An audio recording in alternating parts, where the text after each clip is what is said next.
guys, it's October. It's not October, it's November.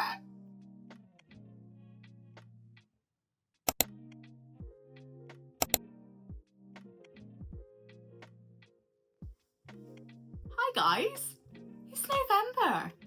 How is it November already? Like, it's literally Christmas. That's crazy. I thought I'd sit down and talk you through my hopeful TBR for November. I don't know if I'm being too optimistic with this because I've still got a few pre-orders coming actually I've got a lot of pre-orders coming this month, and one of them that I'm very excited about is Brimstone, which is the second book to Quicksilver. And I'm sure there's so many other books that I've completely forgotten that I've pre-ordered.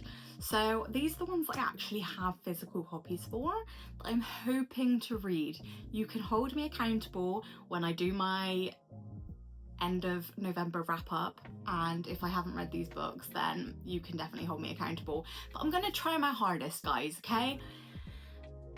Sometimes you just get a little busy in life, sometimes you get a reading slump.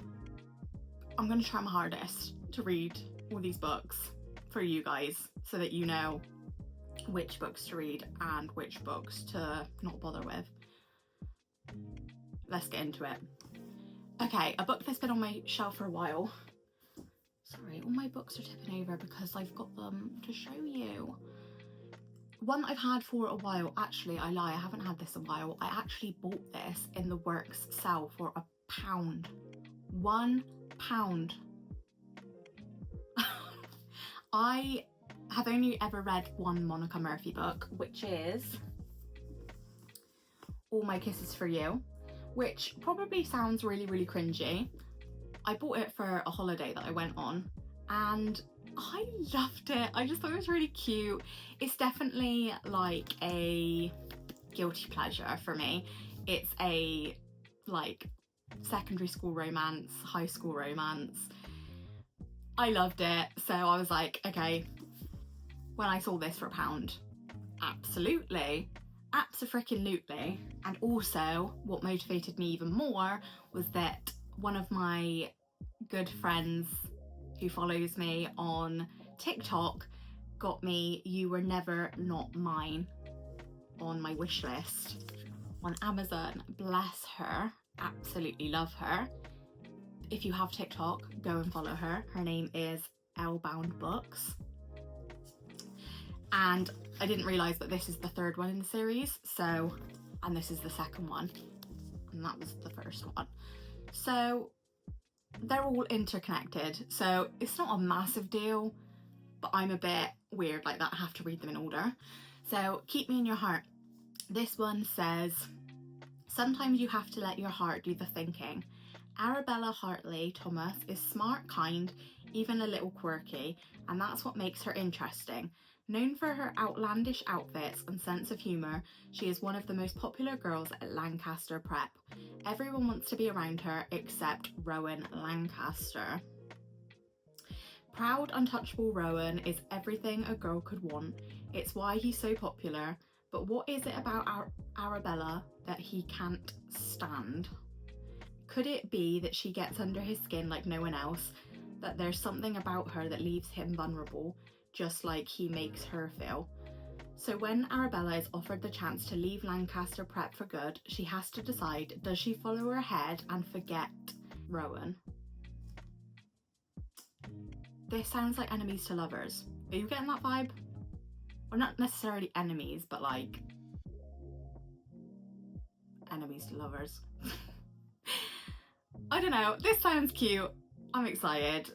Again, like I said, it's like a high school romance, so very excited about that one. Okay, a series that I've been dying to read for ages and has been on my shelf for ages, so this is the month that I'm picking it up, definitely.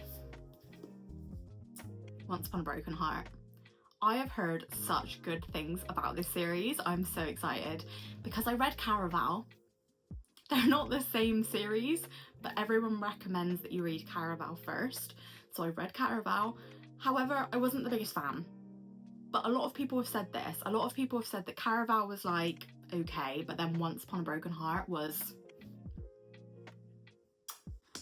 So I'm very, very excited to try this series because I've heard such good things. I'm so excited. So this says, for as long as she can remember, Evangeline Fox has believed in happily ever after until she learns that the love of her life is about to marry another and her dreams are shattered. That's sad. Desperate to stop the wedding and heal her wounded heart, Evangeline strikes a deal with the charismatic but wicked Prince of Hearts. In exchange for his help, he asks for 3 kisses to be given at the time and place of his choosing. But after Evangeline's first promised kiss, she learns that bargaining with an immortal is a dangerous game and that the Prince of Hearts wants far more from her than she's pledged. He has plans for Evangeline, plans that will either end in the greatest happily ever after or the most exquisite tragedy. This sounds really good. This sounds right up my street. Very, very excited. Okay, another book that's been on my shelf for a while that was also gifted to me by one of my lovely friends on TikTok, which is Rose Tinted Reads. Again, if you've got TikTok, go and give her a follow because she is absolutely awesome. This is the 3rd book in the Lakefront Billionaire series. So I have the other 2 here, which is Love Redesigned and Love Unwritten. This is the last one, I believe. So very excited for this one. This one says, Lorenzo, 5 months, 2 people in love, in quotation marks. One fake relationship with an expiration date sounds simple enough. The problem is Lily Munoz. I'm not good with pronunciations, guys. I'm just going to go with Lily. And I have history, so when she volunteers to date me so I can improve my public image, I should say no. Our past complicates everything, but since my future depends on her, I agree to her plan. Fake it for the public is expected, but falling in love in private, that isn't part of our arrangement. I love a fake dating situation. And then it says, Lily, using a dating app sounded like a great idea up until I discovered Lorenzo was my match. My sister's boyfriend hates him, my mum is wary of him, and me, I've spent the last year avoiding him. But when my business is threatened, I'm forced into teaming up with Lorenzo to save it. All I need to do is help him win the mayoral election, and he promises to protect my shop. It doesn't take me long to learn that I'm not cut out for fake relationship, but Lorenzo, he isn't capable of a real one. This sounds right up my street. I'm really excited about this. Do you know what? I've been putting it off for ages because they're such thick books, and I don't know, it really puts me off when it's a thick book, but this actually does sound really good now that I've read the back. So I'm very excited to give this one a go. Okay, a new one that I literally just got the other day is To Bleed a Crystal Bloom. I know absolutely nothing about this. You know I'm a sucker for special editions, guys. It's actually becoming a problem. Like, I'm actually gonna have to like remortgage my house just to be able to afford my books. That's how much of a problem it is. But guys, oh my goodness. So I'm very, very excited. It looks incredible. And it's the same person, I believe, that wrote When the Moon Hatched, which I haven't read yet because I've got another special edition version coming soon. I have problems. At least I admit it, you know? So I'm very excited to try this. So it says, from the number one selling, from the number one Sunday Times bestselling author of When the Moon Hatched comes a dark fantasy inspired by Rapunzel. Oh, I didn't know that. Full of immersive imaginary and breathtaking angst, perfect for fans of Sarah J. Maas and Jennifer Armentrout? I've not heard of her. I'm definitely gonna have to look her up if she's next to Sarah J. Maas. What does it say? What a pretty flower to keep locked in a big rocky tower. 19 years ago, I was plucked from the heart of a bloody massacre that spared nobody else. Small, fragile, an enigma, now ward to a powerful high master who knows too much and says too little, I lead a simple life, never straying from the confines of an imaginary line I've drawn around the castle grounds. Stay within, never leave. Out there, the monsters lurk inside. I am safe, though, at a cost far greater than the blood I drip into the goblet daily. Toxic, unreciprocated love for a man who's utterly unavailable. My saviour, my protector, my almost executioner. I can't help but be enamored with the arcane man who holds the power to pull my roots from the ground. When voracious beasts spill across the land and threaten to fray the fabric of my tailored existence, the pearls of reality will peel back to reveal an ugly truth. But in a castle puddled with secrets, none are greater than the one I've kept from myself. No tower is tall enough to protect me from the horror that tore my life to shreds. That actually sounds incredible. This might actually have to be my first read. Don't you just love it when you buy a book as a special edition and then you actually realise it sounds like a really good book? Love it when that happens. I'm so excited for this one, guys. Okay, another fantasy that I've had on my shelf for a couple of months now is Hemlock and Silver. Again, I bought this because it's a special edition, guys.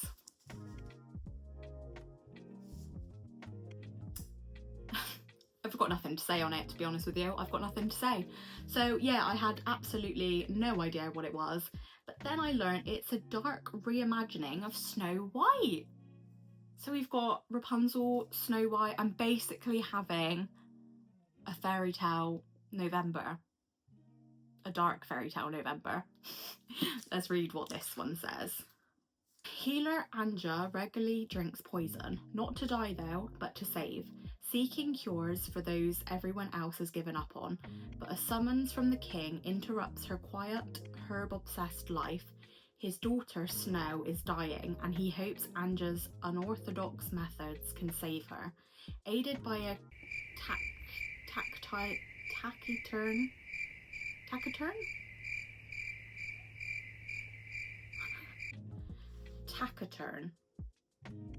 Aided by a taciturn guard, a narcissistic cat, and a passion for the scientific method, Anja rushes to treat Snow, but nothing seems to work.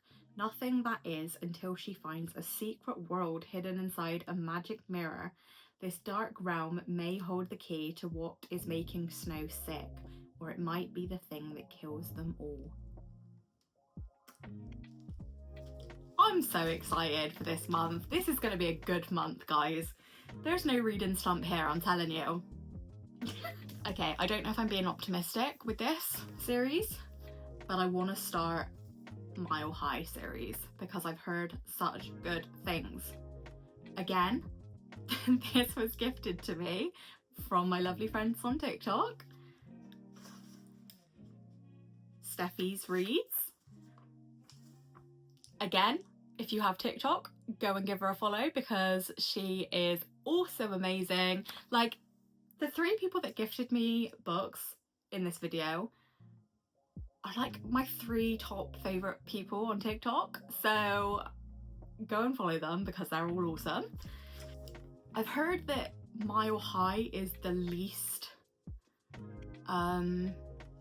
everyone's least favourite from the series. But I am toxic and I need to read them all in order, even though they're interconnected standalones. So I'm not gonna lie, I'm probably not gonna get around to this series, but I have all good intentions, guys. Have all good intentions, and I've got a lot of fantasy books, so I need a break. So this one says, Xanders. Chicago hockey isn't complete without me. I'm the player everyone loves to hate, the one who spends most of the game in the penalty box and leaves the arena with a different girl every match. I know my role and I play it well. I already love Xanders. Love that. What I don't know is why the new flight attendant on the team's private plane has got under my skin. Their team's got a private plane. Am I pushing that call button just to push her buttons, or is it more than that? Love him already. Stevie. I thought I'd seen it all as a flight attendant until I started working for the biggest diva in the sport. Unfiltered, unapologetic, too attractive for his own good. Evan Xanders.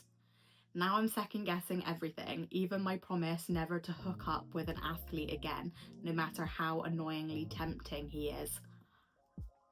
I actually don't know why people are saying that this is their least favourite in the series. Obviously I haven't read it, so it actually might be awful, I don't know. But this sounds really good. This sounds right up my street. I'm very, very excited for this one. Honestly, I actually haven't read anything that I don't think I'm going to like this month, which is great. And then last but not least, but like I said, I've got pre-orders coming, so this probably won't be the last book that I read in November, but it's the last one that I'm committing myself to. And it's one that I mentioned in my last book haul, so I'm not going to go too far into it because I've already spoken about it, but it is The Wolf King, and I am very, very excited about this one. So yeah, there we have it, guys. Those are the books that I'm hoping to read in November. Probably some more as well, as I mentioned, because you best believe that I'm reading Brimstone as soon as it comes through my door. But what I also want to know is, do you guys reread like the others in the series before you get a pre-order? So like, would you guys reread Quicksilver to then go on to read Brimstone? Because I'm not about that, so I think I'm just gonna have to like Google it and get some main points, because I read so much I actually forget what I've read. I don't know if anyone else is like that. Is actually quite bad. It's like when someone's like, what would you recommend reading? I'm like, oh, I definitely recommend this book, and they're like, why? And I'm like, don't know, can't remember what it was about, but I remember that it was really good. Is anyone else like that, or is that just me? So yeah, I can remember absolutely loving Quicksilver. Probably can't really tell you what it was about, I'm not gonna lie. Although, wasn't it something to do with vampires at the end? I want to say. I could be completely wrong. But yeah, so I'm probably gonna have to Google the main points of Quicksilver going into Brimstone, but I'm very excited, and there's definitely other books that are coming out this month that I feel like it's coming up to Christmas, so like all of the books are coming out now for Christmas presents, although I've already bought them for myself, so I don't really know why I've done that, but there we have it. So yeah, guys, let me know what you're planning to read in November, and let's hold each other accountable. I'll try and get through all of mine, you try and get through all of yours, and then we'll reconvene at the start of December and we'll find out if we did it. Thank you so much for watching. I really, really appreciate it. Thank you. Bye.